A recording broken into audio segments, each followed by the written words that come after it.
Badolite, extrême nord du Zaïre, un aéroport international qui dessert un seul et unique bâtiment, le palais présidentiel du maréchal Mobutu. Un palais comparable à Versailles, avec jeux d'eau et de lumière. C'est ici, dans cette résidence qu'il affectionne, que Mobutu Sese Seko reçoit les hôtes de marque de son pays. Wilfried Martens, le Premier ministre belge, en fait partie. Badolite a été entièrement construit par les meilleurs architectes européens. Son coût, sans doute plusieurs milliards.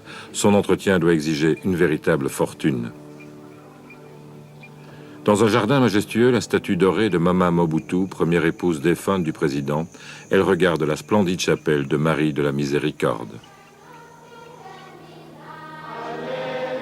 Office en latin et petit chanteur noir aux voix séraphiques.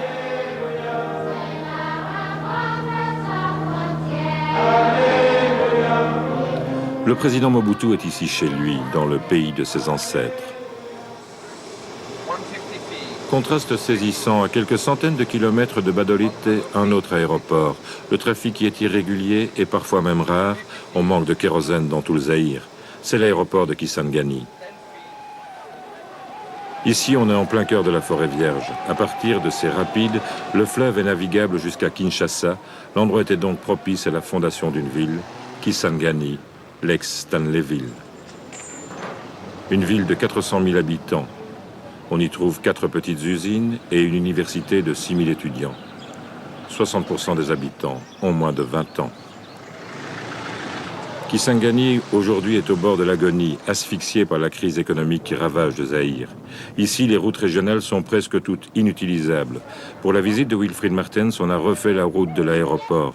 Elle se dégradait à nouveau avant même son départ.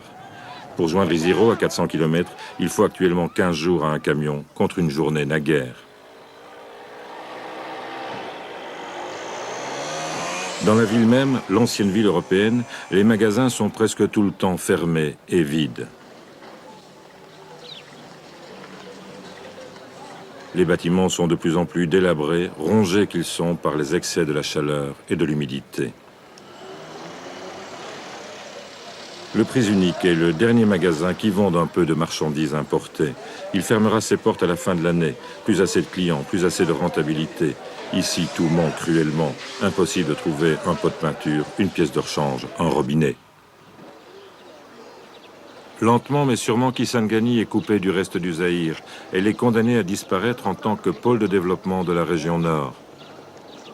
Face au luxe de Badolite, elle pose la véritable question du développement futur du Zaïre.